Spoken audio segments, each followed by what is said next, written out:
Mike Yanek Show, chippa chippa chippa best show on the planet. Chippa chippa Mike Yanek Show, chippa chippa chippa best show on the planet. Chippa chippa bow bow bow bow bow wow. And now, ladies and gentlemen, welcome your host to this podcast, Mr. Mike Yanek. We love you, my goddamn. Bam, episode 17. Baby, how you doing, mate? Are you doing okay? Are you keeping good and nice? And yes, I am doing very good. I'm. Hold on, I don't know what happened with my voice, but don't get worried. I'm not sick or anything like that. I've been a good boy. I've been doing some stretching, some exercising. I've been eating my fruit and taking my vitamins, and I'm doing very well. I hope that you're doing well, mate. And in today's episode, because previous episode I didn't, fucking hell, I got carried away as usual, and I didn't manage to do all the topics that I wanted. So today we're gonna talk about the time that those pyramid schemes, Ponzi schemes, or whatever the fuck. And I'm gonna tell you the story about the time that people try to I wouldn't say I got into it, but I was like, fucking hell, I almost got dragged into like one of those fucking Ponzi schemes, and I wasn't even sure if it was legal, to be honest with you. I don't know what the hell was happening over there. Then we're gonna do a little new segment that I'm calling just checking out the news. I was thinking to do like current events and stuff. I have like a few websites here, but it's not like it's Lad Bible and Unilad, and it's very, very fun, very easy going news. If it's something serious, I'm not gonna read on it. And then if I have time, which probably I wouldn't because I'm all over the place and I talk too much as it is, I will tell you about a gig that I did back in the day in Manchester. It was fun. And then I'm gonna tell you about some arrogant 21-year-old pretentious drama students that I met by accident months ago. But if I have time. Anyway. Let's get on with the show. So the story is, this was back in, when was it? I think it was January 2018. No, 19. I'm not sure, but I remember, I think it was 19, yeah. But I remember that I was not doing comedy back then. No podcast, no comedy, not any of that. I don't know what the fuck's happening today. So I met this guy. I used to go to this language exchange group back in the day, back in 2000. I think it was late 2018, early 2019. It was like a Korean and English language and culture exchange group from a website called meetup.com. It was very interesting because I used to go there for about a year. So you go, the first part of the meetup is they had like a language lesson for about 1 hour, and you do some exercises and you get to learn Korean. And it's also for Korean students who just arrived in the UK and they want to learn English and they want to know a little bit about the culture and where everything is in Liverpool. Anyway, so the group was pretty much 50-50 split. And I don't, until this day, and I was there almost every week. It was every Friday. I don't know a single fucking word. Not a single word in Korean. Because the thing is, like, when we go there, the first time I walked in, I was like, it was in a Korean restaurant in Liverpool called Angel or something like that. And when I walked in, it was jam packed. It was like, I don't know, 65 people or something, and I was like, fucking hell. And so we did the lesson, but it was weird because it was in a restaurant. But after that, they moved to a place which is called Kokoro, which is in it's like a Japanese restaurant or something like that in Liverpool. But upstairs they have like this space where it's just tables, so they used to book it, half of it, and do like a proper class because it was a bit more quiet and it's a better atmosphere. Anyway, so I used to go the first part, and then the second part you go to a pub and you just drink and talk shit and all that stuff. And I quite quickly made friends because I'm silly, I make a lot of jokes, I'm a crazy guy, I like to talk to people. And I sat down for the actual I think for the actual course maybe one or two times, and it was just so boring and I couldn't learn anything. I'm fucking stupid, and they had like the weird alphabet and shit, and I can't remember. I was just saying to them, get a fucking alphabet, mate. You know what I mean? What's up with all these fucking signs and shit that I can't fucking remember any of it. And it was actually well done. They had like little games and little, it was like if you want to pay attention, you can learn. And there was actually a lot of English people who spoke well. Even one of the guy, who was like a British guy, he spoke really well. He's been learning Korean for like 2 or 3 years, but I was just making jokes. And oh, actually, the whole idea for me going there is because, uh, so yeah, it was end of 2018 when I decided I wanted to do stand up, but I needed to see if I'm funny. So I was like, you know what? Because when I decided that I want to try stand up, it was just on a bucket list type of thing. But it took me about maybe 6 or 7 months to actually go and do it, because I was like, you know what? Let me write some material, and I want to see if I'm funny in front of strangers. So my whole idea was just to go and just sit on the table with some people that I've never seen, and I just wanted in conversation, obviously, and trying to see if I can make them laugh and improvise. And it happened a few times, like I did well, and I just kept going back because one of me very good mates, he used to go there all the time as well. And I just said to the organizer after the second or third time, after I became close with more people, I said to them like, mate, can you just do a English speaking table where people just gonna chat and have fun? And because you know what I mean, I'm not interested. So they did like an English speaking table, and it was just me and a few other people. And yeah, we didn't give a fuck about Korean language and just go there to hang out and stuff. Anyway, so I met one of the guys, and by the way, this guy, I think I still have him on my Facebook. He's a super sweet guy. He's like a young guy in his early 20s, and I have nothing against him. But the thing is, he's like a young guy, really ambitious and stuff. So probably, he got duped into this whole pyramid scheme type of thing. And I hope that he doesn't do it anymore, because I think he has more talent and potential than that. But, the people who run it, like, I'm going to talk shit about them, even though I don't know them. But nothing against that guy. And I met him, and I remember he was in a suit. You know what I mean? And because it's all students, everybody's in jeans, or the Koreans, they were dressed very nice, by the way, most of them. But still, very everybody was really casual. And I see this young guy one day I've never seen before, and he talks to somebody. Anyway, so when he left, I just talked for him for like a few seconds or whatever. And I was like, oh, very nice suit. You remind me of Conor McGregor, blah, blah, blah, stuff like that. And we were laughing. And anyway, I think we exchanged Facebooks or something. And one day, this is like months later, maybe like 3, 4 months later, we text about something, or I liked one of his stories because he was doing like motivational speeches and stuff. And I was like, oh, this is quite interesting. I've always been interested in public speaking. I've always wanted to do that. And funnily enough, now I do it with the comedy. I actually recently realized it. And and I was thinking, like, but how do you do it? Because I was watching of pictures of him, like these big press conferences and these events, and oh, I'm gonna speak in front of 400 people next week, and I'm going to Amsterdam to do this. And I was like, fucking hell, man. He's like young. When I met him, he was like 21, 22. So now he's probably now was like 24 or whatever. And I was like, how did you manage to reach, those audiences? Do you do it by yourself? Are you working with a company? And he told me, no, I'm a part of this organization, and we go around and we do all these speeches around Europe. And I was like, oh, wow, that's awesome, dude. And he was like, yeah, do you want me to get you in contact?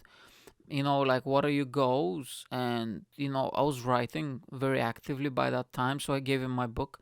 And I was like, I want to write books and I want to do public speaking. He was like, okay, no worries, mate. I'll get you in touch. So in a few days, and I'm like, oh, okay, man. And by that time, by the way, oh man, when I had the meeting with him, because he was like, let's meet in town and have a cup of coffee and stuff.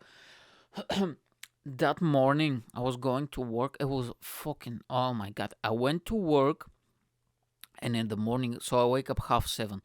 I start at 9, but there's so much traffic in the morning when I go to town that it was I remember it was in January, and there was like a bit of rain and snow the day before. So the next day everything was with ice, like thick ice everywhere. And I wore these like shoes with just normal sneakers or whatever. and I slept in the morning. Oh my god! So I'm going to work and I see the bus coming. I wasn't running, but I don't know what the fuck happened, and I just slept on a like near a pub. So I think the night before or something. You know how they throw like the beer and the water, whatever the fuck the leftover ale, whatever the fuck in front of the pub, and this thing was frozen, and I didn't see it. It was so early. It's like 20 to 8, and I'm half asleep in the morning, and it's super cold. It's like, I don't know, 4 degrees or whatever, and I slipped and I fell down so bad, and I fell down directly on my left wrist, and I was like, fuck. And then the bus came, and anyway, I couldn't, like, my hand was swollen and stuff, and I taped it up, and I didn't go to work for like a week or something. I went to work, I showed my bosses and stuff. Then I went home, but I had the meeting with him in the midday, and I was like, I don't want to cancel because I don't know, it took a few weeks or days or whatever to manage to schedule it. So I was like, fuck it, let's go. So I went, and I was all taped up, and I was like on painkillers and stuff, and I was in a lot of pain. But anyway, he's a super sweet guy. He's like so positive, it's fucking it's fucking ridiculous how positive this guy is. You know what I mean? Have you ever met people like that who are just so fucking positive? And you just look at them and you're like, how old are you? And they're like, I'm 21. And you're like, oh, that's why you're so positive. Just give it a few years, mate, until life completely beats you up and fuck you over. You never meet like a 45-year-old super upbeat guy. You know what I mean? He might be positive, but he's not gonna be upbeat. You know what I mean? Like, fucking hell, man. 45 years of living. Are you kidding me? I'm 30, man. I'm not that old, and I'm grumpy as fuck. You know what I mean? And you just look at him, and you're like, oh shit, man. You have no idea what's waiting for you in the next maybe 10, 15 years. And we were talking about motivational speakers and self-help and all that stuff, because when I was in my 20s, I don't read them anymore.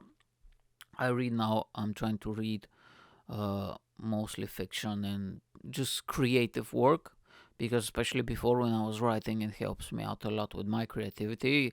And I used to read a lot of self-help books and motivational, inspirational, all that type of stuff. I don't do it anymore, like I said. And we were talking about same stuff. What type of authors do you like? And have you done this? Have you done that? Have you seen that guy, that girl, whatever the fuck, right? And but it was like because he said that he wanted to become a motivational speaker, and I was like a bit, I don't know, man. I was just listening to him, and I was like, mate, you're 20. You know what I mean? You're 21. Like, even though that being said, I wrote a book when I was 21 or 22, and I shouldn't have written that book, And then when I was 28, like 7 years later, I went back and actually rewrote the book from scratch, and no, was it from, I don't know, but I rewrote the book, you know what I mean? And it's completely different. And maybe in 5 years I'll go again and I'll write it again. So it's kind of like a personal diary or journal that what's happening and how I see life, and I go back every 7 or 8 years. That's an interesting concept, and just changing it, just to see how I've evolved. And the book is online, actually. It's called Just Do It, Damn It. I like the cover. The cover is sick. Even though some people didn't like, my designer, she didn't like it, but I was like, I don't care, I like it. So you can check it on Amazon, or if you just typed in my name, Mike Yanek, I have 6 books on Amazon, so they'll come up. And but I was thinking, like, mate, you're 21, you haven't seen fucking anything from life, innit? Like, what the hell are you gonna? Oh, I don't want to. It sounds arrogant when I say, what the fuck you gonna teach me, but you know what I mean? Like, fucking hell, mate, life's crazy, and you haven't seen that much, and you live with your parents, and you don't have a real job. You're a student. You haven't, like, Louis C.K. Oh my God, he had this great bit about he's always saying, like, a a garbage man who's been a garbage man. Yeah, the guy who collects the garbage. I don't know what's the name. Yeah, a 58-year-old garbage man who's been doing the job for like 40 years is way more valuable or experienced than a 28-year-old with 2 university degrees. Yeah, because he was saying shit like, I don't remember the bit. It's an old bit, but he was saying like he's seen some shit. He's seen like a like a dead body in a hotel pool in Florida. He's been through like he has like a few kids, probably a divorce. Like he's seen some shit. Probably knocked off a drug addiction back in the 70s. Stuff like that. Well, yeah, when you're like, especially at that age, 21. Even the other story with the two 21-year-old drama students, they were so fucking arrogant and they really pissed me off. I really hate young people. That's what I'm trying to say in this episode. Fuck young people. I don't like it. I'm really grumpy. I don't like. I have a 18-year-old cousin, and she's great. She's awesome. And she's a bit because she's like an artist, so she's a bit different. She's not like super mainstream, but even sometimes when she's telling me what her friends do and what her blah blah blah, mates from her class and stuff, what type of trends and what do they like in fucking TikTok and all that fucking stupid shit, it pisses me off, and I start to rant, and she always laughing at me. She was like, "You too old," and I was like, "Yeah, I am too old." Fucking hell, pisses me off. Anyway, so we were talking with him, and he's like so upbeat, it's ridiculous, right? And I'm telling him like, even because I was being just mean and grumpy. It's so much fun, by the way. Like, it's so much fun. For like, I'm positive, but in a way, like in a long term positive. You know what I mean? Like, it's gonna be okay. This gonna happen, blah blah. But on a daily basis, I'm super mean and bitchy and grumpy, and it's so much fun. Honestly, like I know my life is gonna turn out great, and I'm not afraid for the future at all. But on a daily basis, oh, I'm really really grumpy. It's so much fun, and I'm just being a cunt, and I'm just talking shit, and and a lot of the times I do a lot of jokes. Hold on, Mazipa, and I do a lot of jokes.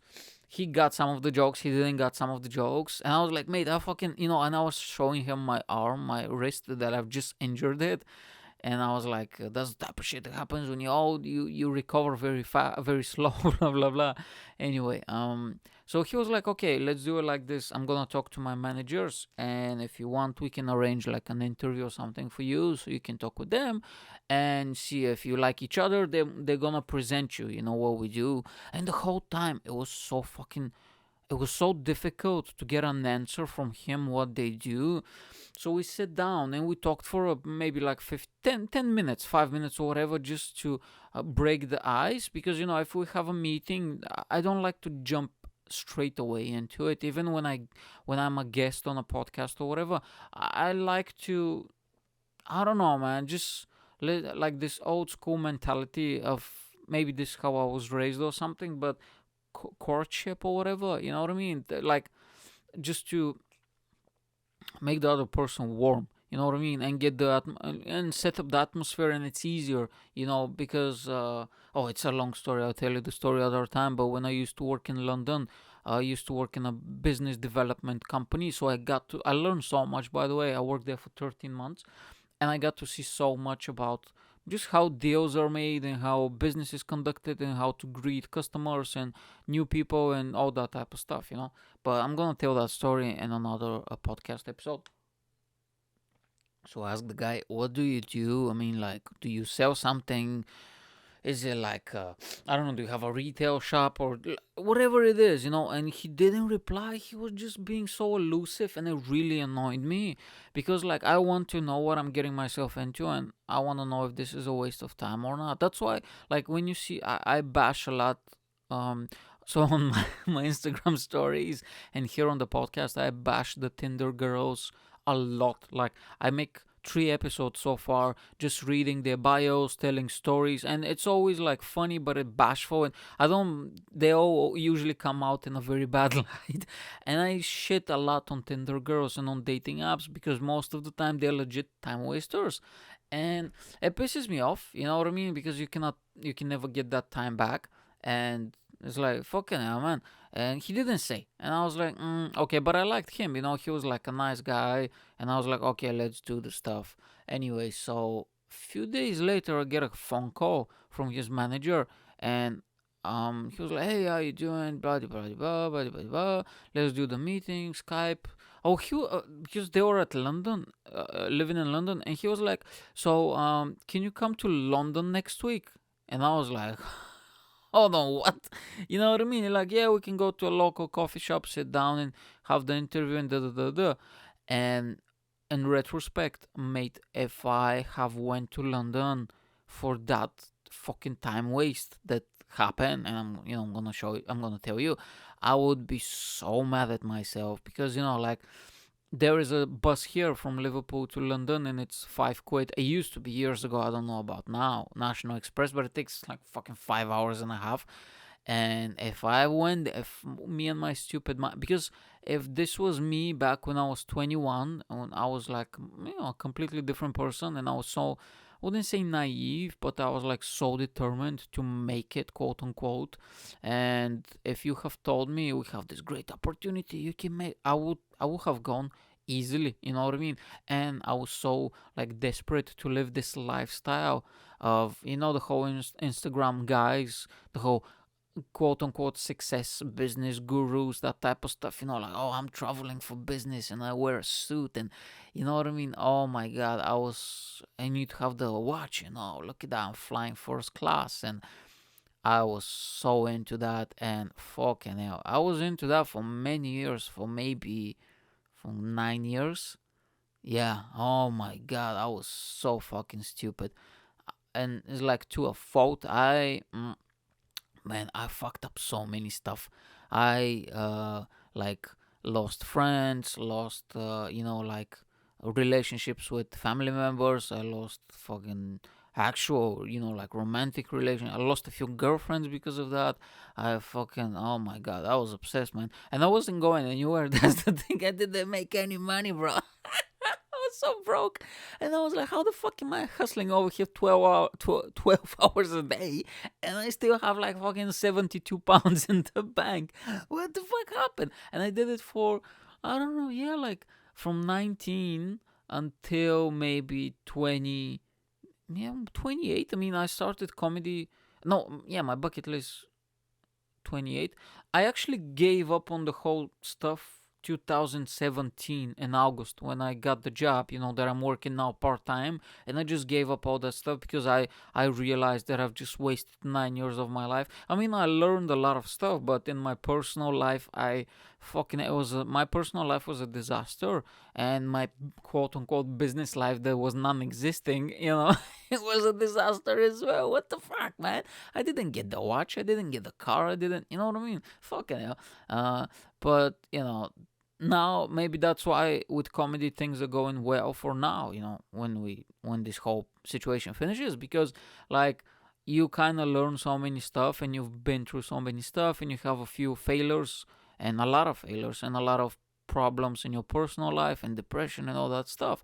And when you manage to overcome all those stuff and come at the other end, and then you go on stage, and like, because a lot of comedians, I'm just starting out. I don't want, because if this is the first time you're hearing this, I don't want you to think that I sell arenas in the UK or I'm a professional comedian.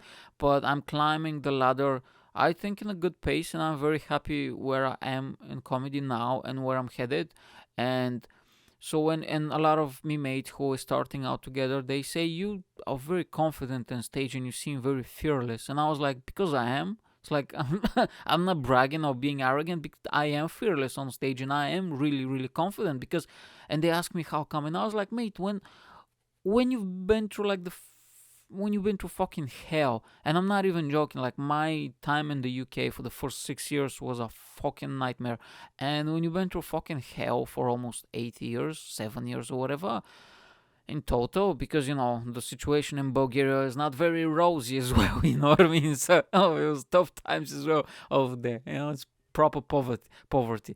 And when you go through that, and you kind of feel like nothing can break you mentally, even physically, even though, yeah, physically you can get hurt and stuff, but especially mentally and emotionally, and that type of stuff. And then when you go on stage, and when you have a 19-year-old hipster on the first row, and he doesn't laugh at your dick jokes, it doesn't do anything to me. You know what I mean? It doesn't, like, I'm not dependent. I'm not gonna go home and cry and feel like shit. And I had really, really, really bad gigs. I felt bad, yeah, for like 2 or 3 hours.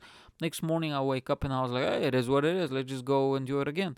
you know. So that's why I don't really care, because that saying, even though it's not politically correct in 2020, but I like that saying, like tough times creates tough men, and was a easy man, and what was it? And tough men create good times, and good times create weak men, and weak men create hard times. Yeah, something like that. And I really like that saying, even though it's 2020. Okay, you can. It goes for women, for men, whatever the fuck you are. If you are a toaster, you can be a hard toast. Whatever the fuck you are. Okay, a dragon, whatever the fuck you identify as. But then you reach a point. So and that's what I'm trying to say about this guy. I'm not bashing him. I quite like this guy, but I was just looking at him and I was like, you haven't. And I was talking with him and about his personal life and journey and all that stuff, but I was like, mate, you haven't seen shit. Like, I'll be interested to see how he's gonna react um when he goes through hardship, when he loses somebody, when he gets fucking, when a breakup happens, when fucking he goes to depression for a few years, when he loses his job, when he gets rejected, or you know what I mean? Like, when you go through all these difficult things, I want to see how you're gonna react. Are you gonna crumble? Are you gonna try to escape? Go to, like, start taking hardcore drugs, or fucking do some insane shit? Or are you gonna be aggressive? Are you gonna fucking feel sad about yourself? What you gonna do? So that's why when I see, even on Instagram, I see them so much, like these self-help gurus. You're 20, mate. Like, I really don't think you can teach something when you're 20. You know what I mean? Because you haven't learned much, and that's why I kind of stopped. To be honest with you, like, writing all these motivational books and stuff, and that's why I like that I found fictional writing, that I started writing fiction and just creating art and just doing comedy and all that stuff. I stopped, even on my Instagram. If you check the early posts, I started my Instagram 2017, and I used to have a few I used to do motivational quotes and post them every week, and inspiring messages, and this, I was really oriented towards that. But this was like my surroundings, so I kind of got inspired by it, and this was the type of people I was associating with. I'm not saying it as an excuse, but this is what happened.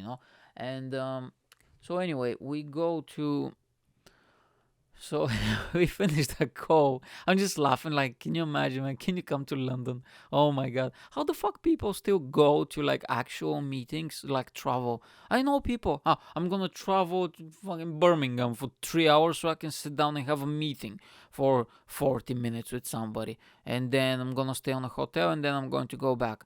I was like, what? Just call them on your phone, or just do Skype, Zoom, whatever the fuck. You know what I mean? Send each other Instagram dick pics, whatever the fuck you wanna communicate. I don't get it, man. Like, but good thing for technology, and I've stopped really doing those type of shit. Like, oh yeah, meet me this. No, man, just fucking, you know what I mean? Put your phone on, and we're gonna talk. What am I gonna meet you for? What are we gonna talk about? And I really hate when somebody say, "Oh, let's have a meeting," and when you ask them, "Okay, what are we gonna discuss?" and they're like, I mean, well, I'm busy, bro. I'm really busy. I don't even have time to, like, reply to all these fucking Tinder skanks. You know what I mean? Needed to take a little jab. This podcast is being so fucking misogynist. The last fucking, how much, 17 episodes now. The thing is, I'm not misogynistic, that's the thing, but I have this urge, because I love making jokes, and I like to say stupid provocative shit and just watch people's reaction. And I don't know why, but when you talk shit about women, that gets, like, the biggest reaction, especially from women. When I was a kid, I'll tell you a story, man. When I was a kid and I was a teenager, because, like, in Bulgaria, it used to be like 60% women, 40% men, or something like that. Even in my class, we were 7 boys with 23 girls. Like, throughout my school years, no more than 10 boys and like 20, 30 girls or whatever, right? So I was, and in my house as well. I grew up, so we were 5 people, 3 women, me and my grandfather. So I was always surrounded by females, by girls. And the thing is, because, like, the females are way more, like, socially, like, kind of like polite a little bit, they don't say too much outlandish shit usually. I mean, there's a few exceptions, and I'm not talking when you're drunk, because sorry, everybody tells shit when they're drunk, you know what I mean? But I mean when you're sober. And I always used to say stuff like, just provocative shit, and just to mess with them. And especially when I was in school, I got like 7th, 8th grade, and when you try to flirt with girls and stuff, and I still don't know how to flirt with women. If you see my Tinder messages, they're a fucking joke, mate. Honestly, so bad. And the biggest thrill I ever got is when I say something stupid, but it's funny. Like, stupid, slightly offensive, but funny at the same time too, or about a girl, and you can see just her reaction. She's like, oh my god, she's like trying to be offended, but she's kind of giggles, and they always slapped me on the shoulder. Like, oh my god, don't say that. You know what I mean? And it just makes you feel good inside, and you're like, ha ha ha, gotcha. You know what I mean? So I've always just, I don't know, just talking shit about women is just funny. It's just funny. You can quote me on that. Okay, somebody snip this part, just this part, just like fucking talking shit about women is funny. You know what I mean? It's just funny, man. I'm sorry, it just is. Because, women are a protected class in our society. And, you're not supposed to make fun of them, but it's just funny.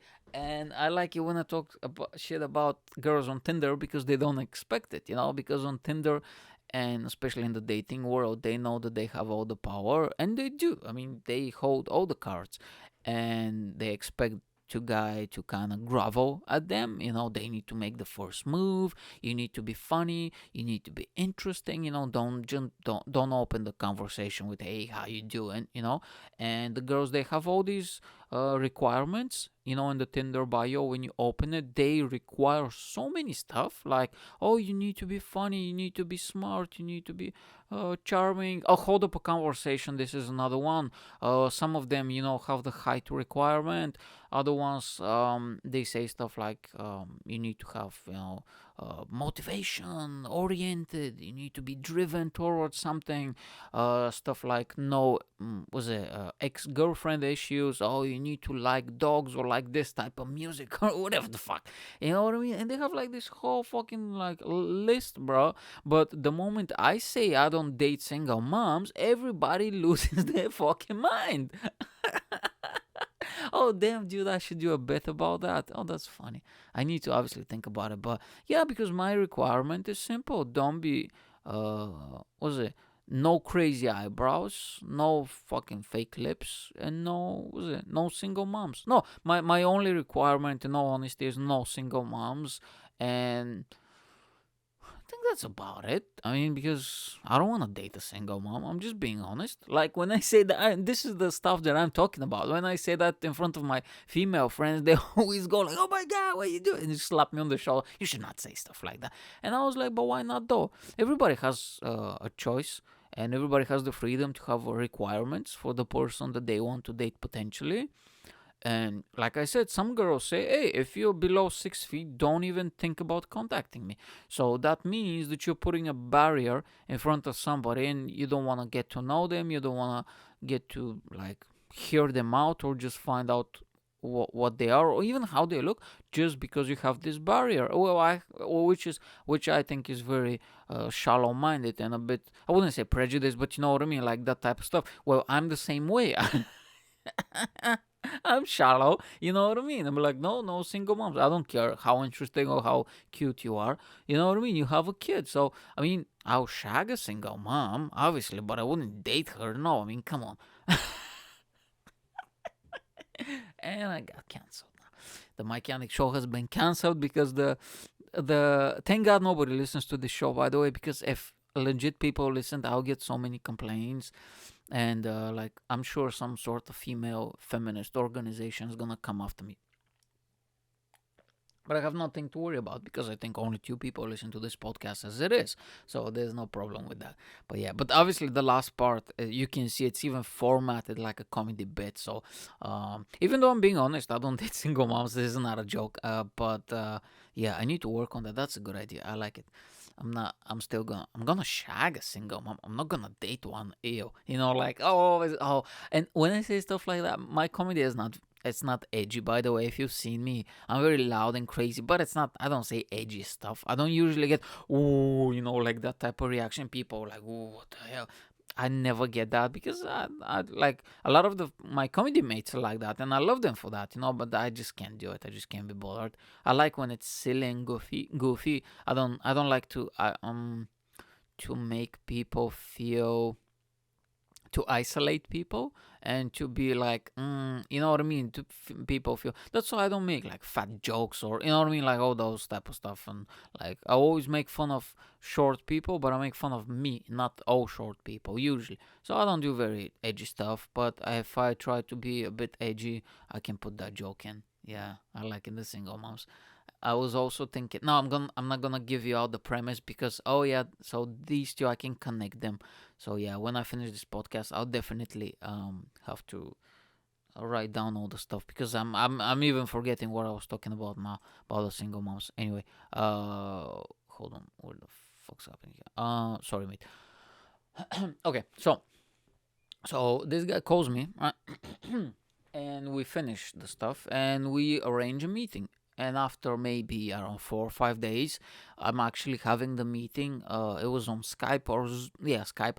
So it's me, that guy that I met, the young guy, and the big boss man, or whatever, like the the game boss.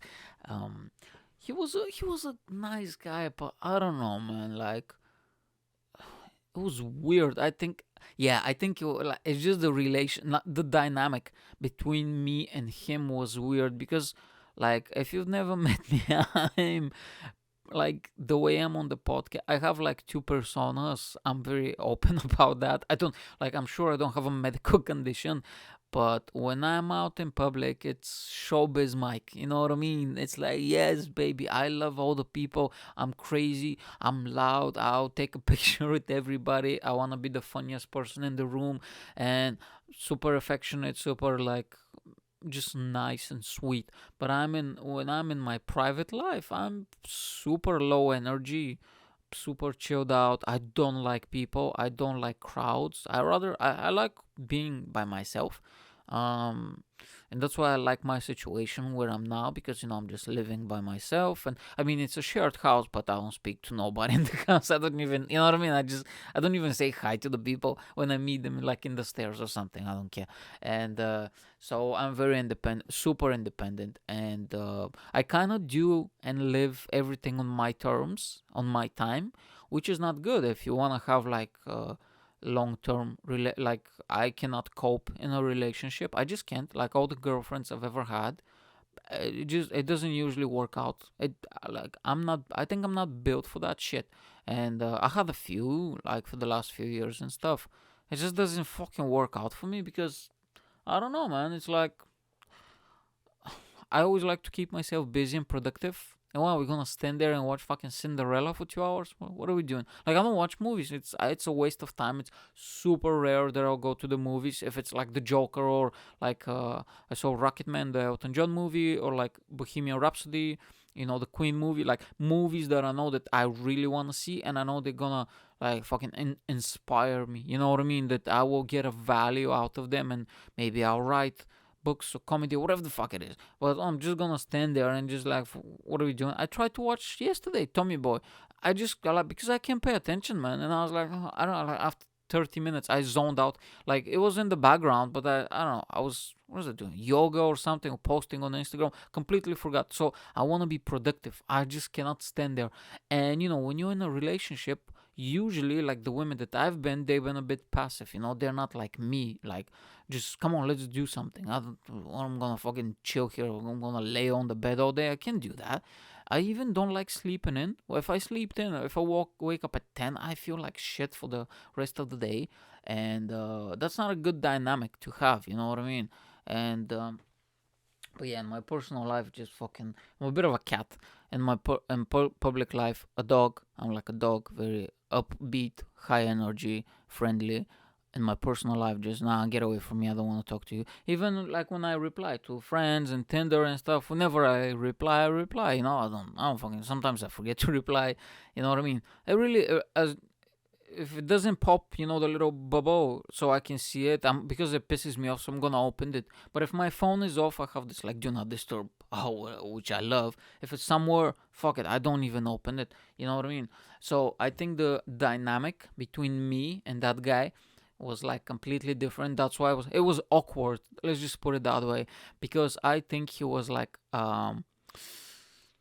he was very mannered. Let's just put it that way. And I think he came from a family that is very um, where humor or just like playfulness is not in a at it's looked down upon. You know what I mean?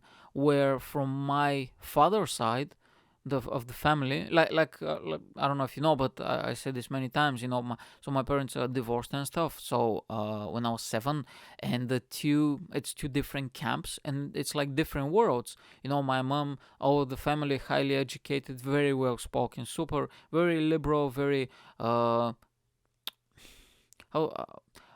it doesn't make sense if I say they're liberal but conservative. I mean conservative in social way. You know what I mean? Like, don't make too much noise, don't be too loud, sit down. You know, like manners and that type. You know what I mean? That type of stuff. Also very liberal. You know, and playfulness and jokes and being funny and being like and just embracing and enjoying life and being and, when I want to scream, I'll just scream. You know, like I'm gonna be in my underpants all day and just walk around and make noises, like make funny faces, like that type of behavior. It was really looked down upon, and I was, even as a child, I was very like quote unquote punished for it. You know what I mean? They hated that.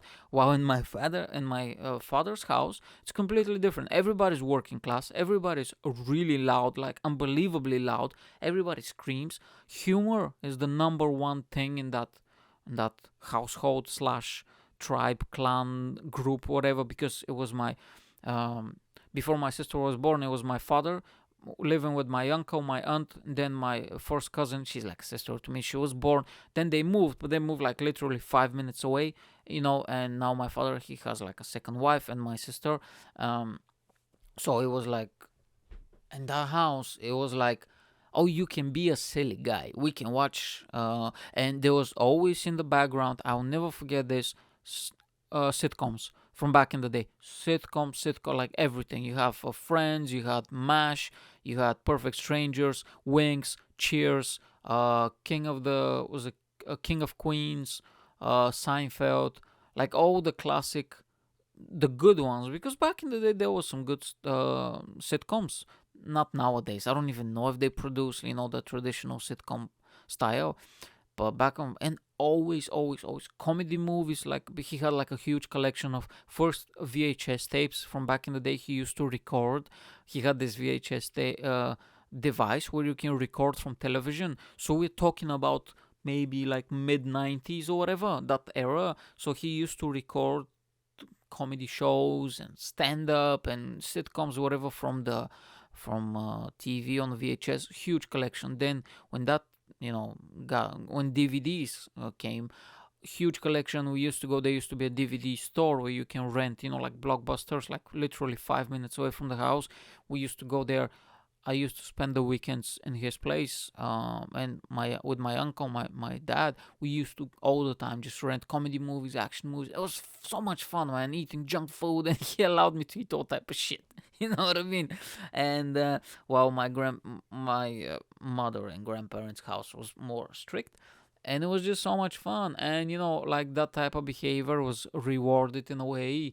Who is the funniest person in the house? And I think that guy was like kind of like my mom's place. You know what I mean? Where like be polite, be strict, because even he didn't curse. Dude, when the guy, because later on his girlfriend showed up and they were like, oh, we have a house, blah blah blah. And I think either she was pregnant or they were like planning to have a child, something like that. And even they said, we don't curse in this house. And I was thinking, like, motherfucker, you're 30. How the fuck you don't curse? You know what I mean? Like, what type of, you're grown up, man. What the fuck? No, we don't curse. We don't use that type of language. And his missus as well, like, she was, I think they were perfect for each other because she was like that. And again, look, if they hear this, I'm not bashing you guys. I'm just being honest what I saw. You know what I mean? In this podcast, I just see, just experience life, and I report it. That's it. I'm unbiased. Well, sometimes I'm biased. I mean, let's be honest. Sometimes I'm really aggravated at somebody. But I was like, how the fuck do you live? What type of people don't curse in the house? It's fucking bizarre. Oh my god, somebody had a joke about this. And they were saying, or maybe I was thinking about this, but I don't remember. When people say, "Oh, we don't use that type of language in the house, we don't curse," and I was like, "So you telling me that you never cursed and you will never? What do you mean? So one day you come back from work, you open the door, and five guys are tag teaming your wife?"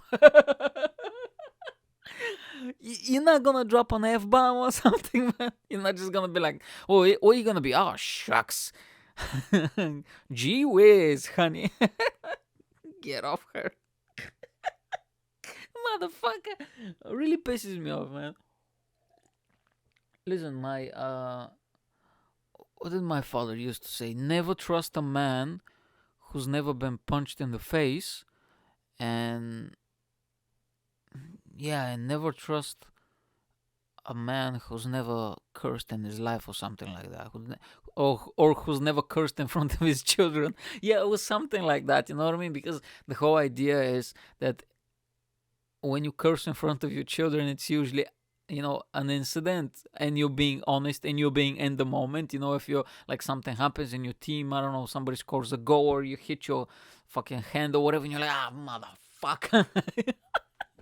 And your kid is right there in the corner. And little Timmy, who is 6, who's never heard anything like this before, he's like, "Daddy, what did you just say?"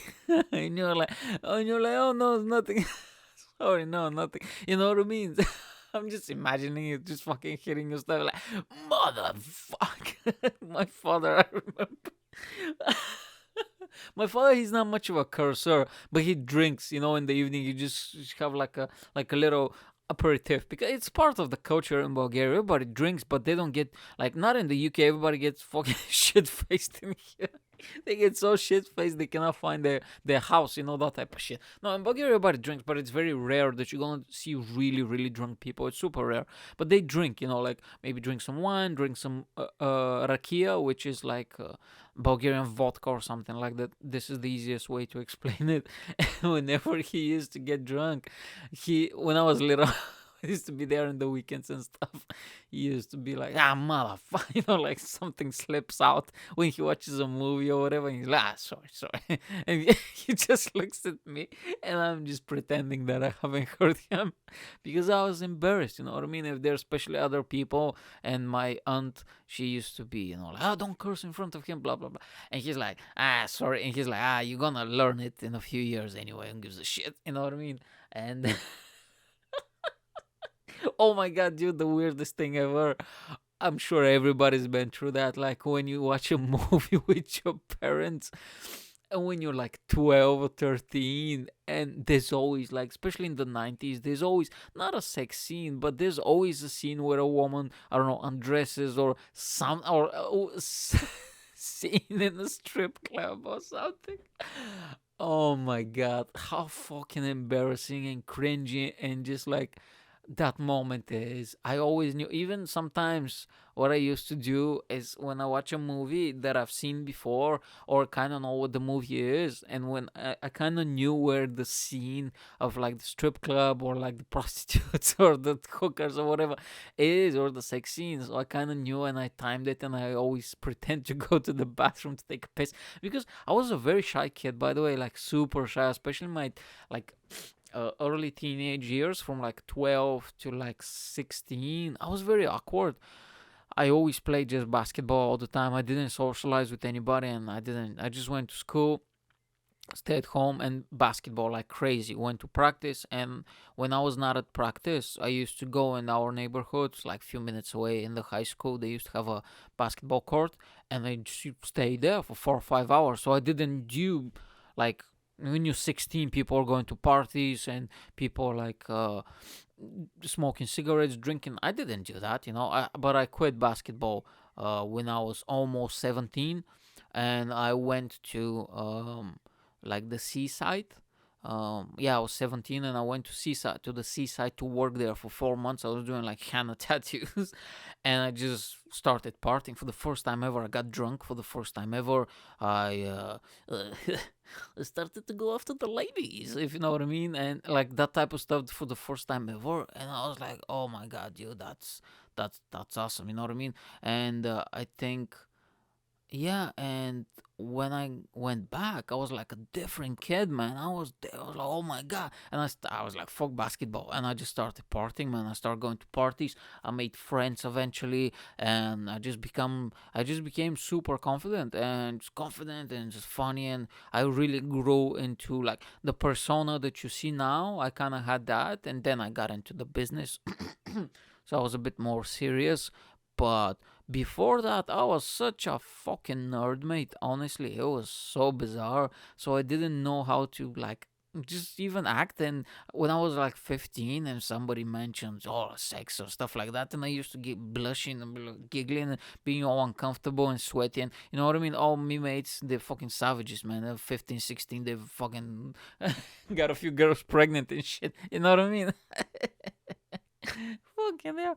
Oh my god. And it was fucking weird. So when you watch a movie like that with your parents, and everybody who is listening probably has been through that when you're younger and you're just standing there and nobody says a word, not you, not your parents, nobody, and we're just watching it, but you just stand still. You know what I mean? Nobody wants to say fucking anything. Well, maybe if you had like a crazy dad or whatever, he probably tries to make jokes and stuff.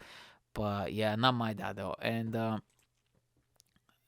everybody just like, oh please, I want this to finish, goddamn it. So eventually finishes, and you're like, okay, I can go now because fucking hell, isn't it? It's crazy, man. So yeah, I think this guy maybe grew up in a household where he was very polite, because I remember when I started making jokes and being just my funny self, they were kind of like, whoa, you know what I mean? Kind of like pull back.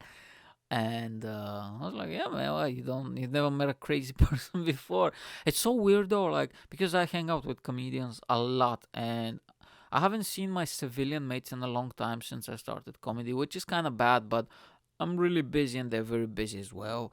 And but when you hang out with comedians and they're all funny and crazy and nobody gives a shit, and you kind of think that the whole world is like that, but then when you meet other normal civilian people, you are like, oh, okay, hold on, it's a small part of the world that is actually insane. You know what I mean? Most people are actually very civilized and polite, and when you say outlandish shit like I do, I say crazy shit all the time, and people are like, hold on, what? You know?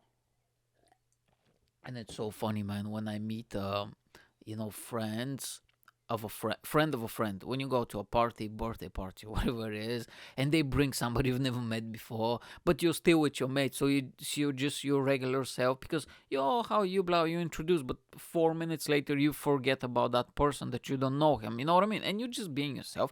And I'm outlandish, but all my mates, they know that I'm outlandish. You know what I mean? But that new person doesn't know that. You know, so they're like, oh, what the, what the fuck's happening here? And they're like, oh yeah, this is Mike, by the way. So I used to do this joke when I'd be saying outlandish shit, and they're just like, what? And I was like, yeah, so my name's Mike, nice to meet you. Yeah, stuff like that. I don't know, it's a stupid joke. And so I was asking him as well, because like, tell me about the program, tell me what you do, blah blah blah blah blah. And he wasn't telling me as well, and I was like, what the fuck's happening here? Like is this like a prank, or is this like a scam, or are they trying to, if I went to London, will they kidnap me or something? You know what I mean? Like, okay, mate. And we talked for like 40 minutes or whatever.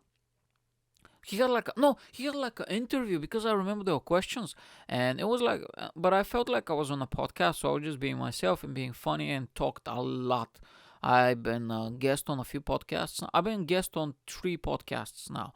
Right. By the way, if somebody wants me to be a guest on the podcast, let me know. I'm really funny when I bounce off other people, actually, and when this whole thing is finished, I'm going to, because I'm developing the podcast, like I said many times, I'm going to do it like a video podcast, and this and that and this and that. And in the future, maybe I'll have guests from time to time, but I need to buy a different mic or buy a second one and learn how to edit 2 voices. But maybe I'll have like I was thinking to do like guests with different professions or occupations and stuff like that. I think it'll be just interesting. I'll have a stand-up comedian on. I'll be interested to have maybe like I don't know, a guy who sells life insurance, and Uh, Also a stripper. I've always said, I want to have a professional stripper. Maybe even have like sex worker or something. I think that would be like a cam girl or like you know what? I really want to have like a girl that those girls that sell their pictures of like feet and panties and all that socks and all that crazy shit. Like I want to just talk to a girl like that. And but again, the it's gonna be funny. So I'm gonna be myself. So you know what I mean. If you might get the like, oh, a used car salesman. That's what I need on my podcast because I'll be a great used car salesman. By the way, I'm really convincing, and I look funny in a suit and a tie, and but I'm still gonna be funny. So I'm gonna make it interesting, and I'm gonna talk shit. I'm gonna ask silly questions, but I'm because I had people applying even when I announced that I'm doing a podcast. They were like, "Oh, have me on," but I didn't want to have some of them because I just don't like them. I had some comedians. Hey mate, just because I'm super sweet on off stage and when you meet me doesn't mean I like you. I mean I'll be respectful because it's just easier. Well, I'm not gonna talk shit in front of you because it'll make my existence difficult, because the experience is not gonna be fun. But I might talk shit about you. I mean, like, I'm not even lying. It doesn't mean that I like everybody. There's a lot. No, I wouldn't say a lot, but there are like 2 or 3 people in the comedy circuit that they just piss me off. They just annoy me. That's it. It's not like I have a vendetta or something. But I'll never have them on the podcast because I just don't want to talk to them. And so if I find a person or like a nail technician, man, you know what? I want to have like a scouse girl that is like a beauty therapist or whatever, or like a hairdresser. I'm sure they have some crazy stories, and just like a really wild one, like a funny, loud. She has like the spray tan and like the big hair and like crazy nails and just talk shit. But yeah, I'm so what, like one of my best mates, but she's camera shy. I've wanted to talk because she has the most insane life ever. Honestly, like I love her to bits. She's one of my favorite people on the planet, and I haven't seen her in a while, but hopefully I'll talk to her these days. And I'm not gonna say her name, and I'm not gonna disclose too much because if people know me well, they'll know her. But I actually wanted to write a book about her. Like this is how interesting she is, and she she didn't allow me, and I was so mad. I just wanted to create a fictional character, based on her and just her real life stories, just to do them like different adventures.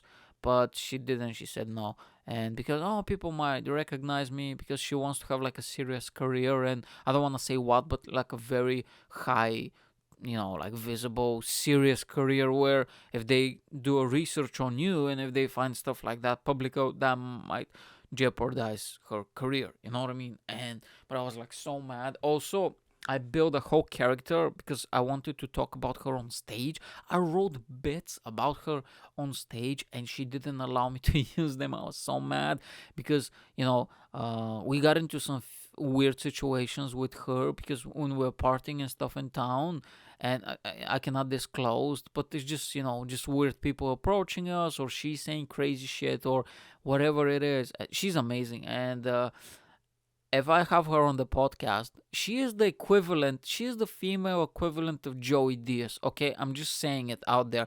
Like, I'm not talking about looks. Obviously, she's amazing, but her life and the way she speaks and the things she's done. She is like the female Joey Diaz, and she's amazing. For those of you who do not know Joey Diaz, he's a regular on the Joe Rogan podcast, and he has his own podcast. He's a stand-up comedian. His life story is amazing, and Joe Rogan says that he's the funniest person who ever lived. Okay, not Richard Pryor, not Dave Chappelle, not Bill Burr, not George Carlin. Joey Diaz, he said, is the funniest person who ever lived. And to be honest with you, I've seen sets of him. If you combine on and off stage, maybe, like, I'm not even joking, maybe living, you know what I mean? Because there's a lot of funny people who've passed away.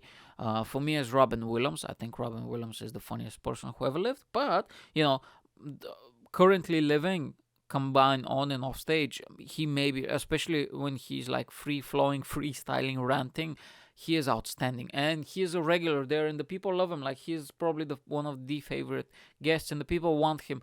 I see people in the comments say, "Oh, he should be a mandatory guest once a month," and stuff like that. So if I can get her, which probably I won't, so don't get too excited. if I can get her to record the podcast with me and share the stories, everybody will fall in love with her. Honestly, like she's insane, and everybody will be like, "Yeah, we need to have this girl like once every 3 months." But I don't know. But I will only target people who I just like speaking to. You know what I mean? If I find mm, a bouncer. Oh, I want to speak to a bouncer at a club. That'll be like a strip club bouncer or a nightclub or whatever. But I want to meet that person before that for a cup of coffee or whatever and just have a conversation, or wherever I meet them, just talk with them. And if I get along with them, then I'll have them. You know what I mean? So don't, if you want to submit a person that you know, or you, doesn't matter like what you, even if you don't like, even if you're a hobbyist, if you're a painter or whatever it is, I'm sure that there's something interesting about uh anybody, everybody has something to offer, I think, about stories and about viewpoints and all that stuff. And also bodybuilders is an interesting occupation, so I want to talk to like some jacked guys as well. But you need to be like funny, you know what I mean? You need to be approachable. Don't fucking standoffish. I don't like that. Don't be a meathead, but be sweet and funny, and I'll talk to you. But yeah, if I can get a professional stripper, by the way, male or female, doesn't matter, on the podcast, I'll be really happy. And requirement, you need to be a professional stripper for at least 5 years. Okay, that is the criteria. Okay, let me finish up the story because I have 15 minutes. I don't want to go overboard. And so yeah, he was a bit like very mysterious, and I was like, okay, so he said, "Okay, I like you. I think you have potential." They a lot of the times they use all these words, like I see great things and great stuff and potential, and I think you can make it. And if you apply yourself, and if you use the correct mindset, that type of stuff. And he was asking me interesting questions, like we never mentioned what I liked or what I've, no, he always, like, all the questions about what do you want and where do you see yourself, they were always oriented around financial slash material things. He was like, is your current lifestyle um, satisfying you? And I was explaining to him, I'm currently writing, I'm thinking about comedy, I'm going to the gym, I go out with, you know what I mean? All those stuff that they're not really financially, they don't cost that much. The gym is a tenner, and meeting with me mates for a pint is like £5, and doing stand up is almost free, and writing books is free. It doesn't cost anything. So you know what I mean? It's not like I need millions. And I'm explaining this stuff, and he always used to be like, "Oh yeah, that's good, that's good." But what I mean is like, do you like, maybe, do you like the place where you live? That was the question. And that is directly, with the, and I was like, "Oh yeah, I love Liverpool." And he was like, "No, no, no, I mean the house, like, are you in a house, are you renting?" And I was like, "Ah, okay." And then I was like, "Yeah, my place is okay." But it's like, "But don't, like, what is your dream, like, play? Do you want to own a house?" And I was like, because my dream place is to live in a small apartment by myself. I don't want to share with other people, and just to have a big living room, and in the one corner to have the kitchen. You know how they have the kitchen in the living room with the little like bar or whatever separating it, and to have one small bedroom, where I can have the bed, a bit of free space, so I can do like put a desk, so it can be like my office. And the living room just have a TV, couch, and a small bathroom and whatever. Or like a small like really small bedroom, pretty much just the bed and just a wardrobe, and a little small room that I can do my office, so I can record the podcast and all that type of stuff, isn't it? That is my dream stuff, you know what I mean? Like, I don't need a mansion, I don't need millions, I don't need cars, I don't care about that. That's my dream place. And he was like, "Oh yeah, with our program, and we can give you the financial freedom, all these catchphrases that you need, and you can accomplish that one day, blah blah blah." And then he was asking me about material gains, like, do you like the clothing or the watch? Do you wear watches? And I was like, yeah, I have one watch. It costs 30. Oh yeah, I really like it. It's very stylish. I love it. He's like, "How much was it, by the way?" And I was like, "I don't know, like £30 or something." He's like, "Yeah, but you never thought about nice watch, blah, blah, blah," stuff like that. And as long as I can remember, because honestly, this was like 2 years, 3 years ago. So, but I don't remember if this was like the exact questions, but I do remember they were all oriented around money, which kind of made me question everything. Because like for me, I approach it because I burned myself those 6 7 years where I was only after the money and the lifestyle and the things that the money provide, but the things that I was doing I was not enjoying at all. Like if you remove the money aspect from them, I wouldn't do them at all. That is the difference. If you tell me that I wouldn't make a single dime, which is probably the case, from the podcast for the next 5 years, I'll still do it. I don't care. I just love this. I just like to rant and just tell stories and just share stuff and work on getting better and building up equipment and creating promotions and all that stuff. I love it. I don't care about money. If you tell me about comedy, if I'm not gonna make a single dime for the next 5 years, doesn't care. I don't care because like I'm not driven by money. I'm driven by just becoming really really good at something and learn how to be relaxed on stage, how to be more confident, how to do characters, faces, voices, how to do physical comedy, how to interact with hecklers, how to be like have this energy to involve the whole crowd and room erupting into laughter, and how to orchestrate that. You know what I mean? I want to become like what is the I don't know the word of the guy who is in front of the a maestro, isn't it? Is that the guy, the orchestra with the little stick and stuff? It's called a maestro, I think.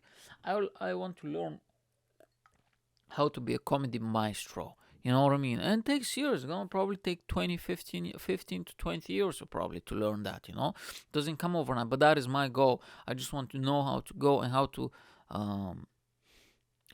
like, I don't want to use the word manipulate, but that is the only word that comes to mind now. Manipulate in a very good way the audience and be like, oh, I'm gonna take you there, here, there, with the stuff that they say. I want you to laugh. I want you to feel emotions, whatever the fuck it is. I want you to stomp your feet and to cut off, and you know what I mean. And just when I just build up before like the huge pop, just right before the huge pop,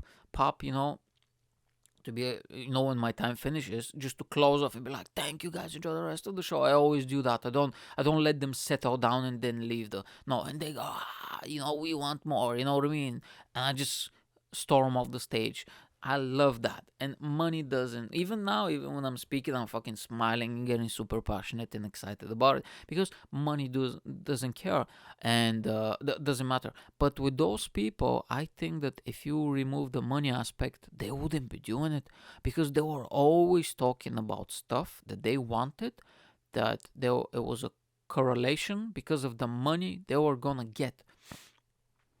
Obviously, they put stuff like, oh, I want to help people and all that bullshit. They don't give a fuck. Let's be honest with you. All these gurus, Ponzi schemes, marketers, social media advisors, whatever the fuck, they don't give a flying fuck, mate. Honestly, like, obviously, I haven't done enough research to say stuff like that, but I genuinely think because if you go to them and if you tell them for the next 10 years you're not gonna get a single dime, all those fucking gurus or whatever, they're not gonna be around, mate. They're gonna get a job and shit, you know what I mean? Because for them, they think like, okay, I'll do this for 2 3 years and then I'll start earning money. But if you tell them 10 years, same as the stock market, by the way. That's why I don't respect stockbrokers that much. Even though that being said, I wanted to become one. I'm not even joking. That's a story for another time. How fucking brainwashed I was. But and that being said, one day when I become rich and famous, I will have a stock market portfolio. But I don't respect the actual people there on the floors yelling and screaming because if you say to them 10 years, nobody's gonna be there, mate. Like, they're gonna quit straight away because they are only there for the sole purpose of the money, nothing else. And I don't think that's a fun way to live life. I think that you should do something because you want to become good at it and because you want to help people. Or even if you don't want to, even if you're selfish, like if you say, no, I don't care about helping people, I just want to become really, really, really good at this thing. At the end of the day, you're still gonna, you're gonna entertain people, you're gonna inspire them, they're gonna enjoy your work. You know what I mean? But I don't think just having money, it's a good, just going after money, it's a good way to live your life. But anyway, everybody can live their life the way they want to, innit? So, and I was like a bit suspicious. And right before we finish, I was thinking like, okay, he's probably gonna give me something to sign, or like, okay, our first meeting and so on and so on. and he said like there is a book. And by the way, again, I didn't find out what they were doing. All these cliches and just helping people and bringing value to people so they can live the best life they can, unlocking the unlimited potential of individuals, all that fucking bull, you know what I mean? Bullshit. And he said there is a book called, book by Robert Kiyosaki. I've read Rich Dad Poor Dad, by the way, back in the day when I was in that type of stuff, and it was very nice. It's a good book, but that's about it. Like, if you're one of those gurus, read a book, okay? Pay fucking 5 quid. Reading books is good, honestly. Pay fucking 5 quid, read the book, and start doing shit. That's it. Don't go to their seminars because their seminars are free, quote unquote. You go there, they don't. It's a long pitch. It's a 1 hour pitch. They motivate you, they hype you up, they make you feel real good. And if you want the course, it's like 3K or something, £3,000 or £2,000 or even £500, right? And if you're stupid enough to sign, and I'm not talking about the Robert Kiyosaki in particular, or talking about all of them, okay? Don't come after me and like fucking try to sue me for defamation or whatever the fuck it is. You know what I mean? People have done so many documentaries on the self-help industry. I'm not talking about him in particular. I'm talking about all of them. And if you sign up, what happens is you go there and they don't give you jack shit, and you just need to sign up for other deals and this and subscriptions and that, and they will give you a bit of information that you can actually find. And with those 3,000 per was it £3,000, you can start a business easily, especially online business. It depends what you want to do. I mean, obviously, if you want to do like manufacturing, it's not gonna happen, but you can start. That's a good start, £3,000. And I was like, no, fuck that. But anyway, he gave me a book called fucking hell. It was about hold on. I need to find the book. Robert Kiyosaki. And by the way, he's a fun guy. I mean, don't get me wrong. I'm not talking shit about him. He is a fun guy. I mean, I've seen him in interviews and stuff. But just read the book, and that's it. Just go and do shit. Don't fucking pay all that crazy money for nothing. Yeah, financial coach. No, not fun. No, self-help coaching. Because look, if you have a portfolio, you know, worth 1 million, then they have legit. You know what I mean? These are financial consultants who make decisions for you. That's different. But all these like financial coaches, life coaches, yeah, when you have fucking £1,000 in the bank, get out of here, bro. Like you're just wasting your money. I think it was called The Business of the Future. Hold on. The Business of the 20. Yeah. So the book is called The Business of the 21st Century, and it's all about telemarketing, pretty much. Isn't it? Business of 21st Century. Yeah, and it was so fucking bizarre, mate. Like honestly, he said read that book, and we're gonna have another meeting in a week.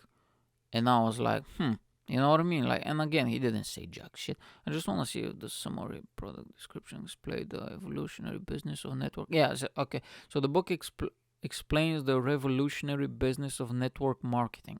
Yeah, that fucking word that pisses me off. Pretty much network marketing is something like a Ponzi scheme. Now, I know people who've been it and who've done it, they'll say, oh no, it's tremendous. It's tremendous literally for like 1% or 2% people at the top. Everybody else gets screwed, especially if you need to pay or buy product or resell fucking milkshakes or whatever. In context of what makes any business a success and any economic situation, this book lends credibility to multi-level marketing businesses. Yeah, it's fucking shit, mate. And justifies why it is an ideal avenue to make money. And again, the whole concept is just money. It has nothing to do about what you're interested in. It's nothing about building up your skill set. No, it's all about getting that money. You know, I'm not saying that if you're only after money, it's bad, but I think that when you're only after money, this is a bit grim. What I'm about to say, but remember in 2008 when they had the financial crisis, some people were jumping off buildings and stuff. No, was it 2000? Hold on. I think I'm mixing stuff up now. But I think there was a lot of people who killed themselves. Like all those fucking um, the people on the stock market and stuff.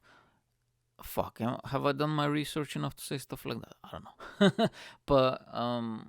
But that's what happened, man. When you have the money, and it's very sad, because when you have the money, what happens when that money finishes, or what happens if you cannot make anymore, or you go bankrupt, and then you fucking you lose your money, you become sad, depressed, or you do something much worse, And what I'm trying to say is don't go after money, because if you're passionate about something, I know it sounds like a cliche, but if you are, you're gonna have a way longer run. You're gonna sustain yourself much better. You know what I mean? Because like passion and love, it's kind of hard to it needs to run out, but because of you. You know what I mean? Like my business, if I open a cupcake store or whatever, it's dependent 50-50, 50% on the public, how many people want to buy cupcakes, but 50% of me, how much I want to put into it. But if I'm only after the money, the 50% when they stop buying, then I'm fucked in it. But if you do something because you want to improve and you want to get better, it's kind of like, I don't know, passionate. I think it's on you in a way. I don't know. It's fucking haven't done enough research, and I got into a topic that I don't know what the fuck am I saying. No. Okay, let's get out of here. But hey, that's a live show, man. What can you do? You know me. I do zero edits. I'm very proud of that fact, and that's why the shows come out so shitty sometimes. Because when you do zero edits, you say some stupid shit. Yeah, people will go back in history and fucking look at this stuff and try to cancel me and shit. When I became a rich and famous boy. Okay, hold on. So yeah, this book, he said read it, and in this book, man, I was like, nah, it's not fucking 134 pages. I found it online. I just read a page, and I was like, this is complete shit. And then I went to the went on YouTube, and I found like an audio version, and the audio version is like 45 minutes or something, 35, and I kind of went through the was it chapters, went to the chapters, and I went back to the book just to see, and I was like, okay, they're matching. You know what I mean? So I kind of checked, so it's like the same book. It's not something else. And I listened to it. Complete malarkey. I'm not even joking. A complete waste of time. He didn't say anything. Like he didn't even mention what multi-level marketing is. Like the definition, how you can. He is just a bunch of nonsense. It's about how is the greatest thing ever, and he goes into what is it like? Oh, back in the day, and he goes fucking from the 50s and 60s, how they used to make money and how the world is changing and the internet and the connection. And I was like, guy, tell me what is multi-level marketing? He didn't say, because if you actually Google that shit, it's a Ponzi scheme. That's why they don't tell you what it is.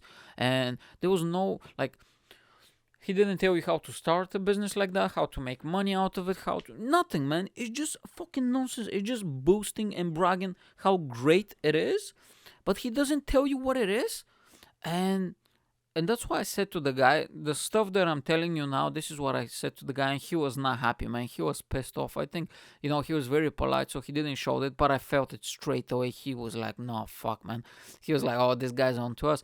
And because he said, what do you think of the book? And he was questioning me, and I said, he said, what is multi-level marketing, stuff like that. And I was like, mate, listen, because I'm very busy and I don't want to buy the book and stuff like that, I listened to the audio version. He was like, oh, okay, but you need to read the book. And I was like, yeah, mate, but it's the same. I mean, like, I checked it. The book and the audiobook are exactly the same, so there is no difference that much. He was like, oh, okay. And he was asking me the questions, and I just said to him, listen, mate, he didn't say what it is. He just made a 45-minute long commercial about multi-level marketing, how great it is. And I just gave him an example. It's like if if I talk about a fruit that you've never heard before. The fruit is called Fiffity Fluffity, right? He kind of giggled, and you want to know, and I'm telling you, Fliffity Fluffity, you can, it can really benefit your life, and you're gonna ask me, okay, what is it? How does it look? Where can I find it? What type of health benefits it has? How much does it cost? How can I supply it? How can I distribute it? But for 45 minutes, I'm just gonna tell you how great Fliffity Fluffity is. I'm gonna tell you about all the health benefits. I'm gonna tell you the history of Fliffity. I'm not gonna tell you how it looks. I'm not gonna tell you how it smells. How much does it cost? Nothing. And And I just said, what is multi-level marketing? I have no idea, because like the book didn't say. It didn't say. And I was pissed. I was annoyed. I mean, I didn't show it, but I was thinking like it's a complete waste of time. And then he kind of explaining and stuff, because I was like, mate, you need to tell me what your company does, because he wanted to have a meeting in London if he approved me. And I was like, sorry, mate, I need to know what are you guys doing. I mean, I cannot just come to to London for like what, and I need to stay over as well, spend all that money for what, and it's pretty much, mate, I don't know what the fuck they do. So these speeches that they do, because I found out, because the main idea, I want to do this so I can do public speaking. You know what I mean? I don't give a fuck about your stupid milkshakes or whatever the fuck you push. I just want to do public speaking, man. So they do them because it's pretty much conferences, recruiting people. That's the people they speak to. They go to businesses, they go to, and just recruiting people. That's what they do. And just pitches. It's just like 1 hour of pitch, and it's about it's pretty much the same shit of the book. It's telling you, oh, how great it is and how bad it is, this and you can that. But you know what I mean? It's shit. And I don't know. I think they sell, what is it, insurance or something like that, or like some health product. But I think it was insurance. I'm not sure. So because even the younger guy, when I was asking him, and I was like, okay, but do you sell something? What do you do? He was like, oh, we bring value to different customers and we go to businesses. And I was like, fucking hell, so vague, you know what I mean? And the other guy as well. So, but essentially, it's pretty much this: you recruit people, you have it's like a number or something, you get commission. The more people you get below you, the better you do, and the more money you get. And you go and you recruit people at these big events, and they go out and try to find other people while selling whatever the fuck they were selling. I didn't even actually understood what they were selling, but it didn't came across as something that I don't know, man. They didn't came across as genuine. They didn't came across as just as people, man. It was fake. Everything felt fake. They were really all positive, and I was looking at videos and pictures from the conferences, and it just seemed fake. Like if I was 21, I will be balls deep in that. Honestly, like oh my god, I'll be fucking proper in there. But I'm a different guy now, and I can, and especially when you do comedy, you kind of have like this bullshit radar, and you kind of figure out quite quickly what's happening, which is very good. And I was like, no, this is bullshit, man. I don't know what the fuck are these people on to. It didn't. It rubbed me the wrong way. So what I'm trying to say is like, fucking, I don't know, man. I know it sounds like a cliche, but kind of follow your heart, and follow your gut feeling. Sometimes if the people don't feel right, don't fucking engage, because I think they were just after money and just all that type of stuff, and I'm not interested in that. Pretty much that's it, man. Just fucking Ponzi schemes and shit. I don't know if that was an interesting story, but I made it way longer than I should have. I was supposed to talk about other stuff, but it is what it is, man. Nobody listens to the end part of the podcast anyway.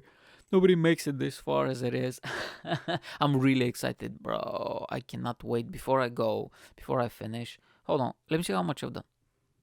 Oh fuck, I'm over time again. Before I finish, I wanna. Oh my god, dude! I found this website where they do these preposterous animal print shirts and like fucking crazy shirts, and oh my god! And I found some props. I found glasses, maybe wigs, and oh, I cannot wait to do the video podcast, man. As long as I can figure out how to edit, the sound in the video, because that's giving me a lot of trouble, to be honest. But as long as I can figure that thing out, I'll be fine. But yeah, I'm really excited to bring you more quality content. That's about it, man, for the podcast. And yeah, in the future, as you can see, sometimes it's funny, sometimes it's serious, sometimes it's like personal life and all that type of stuff. I don't know. I'm just mix and match whatever the fuck I feel in the moment. And you know me, I don't do any edits, so it is what it is, mate. I don't even listen to these podcasts back, to be honest. I just check if the fucking thing is recording, and that's it. Okay. Have a nice week, mate. I speak to you next Wednesday. Make sure to tune in.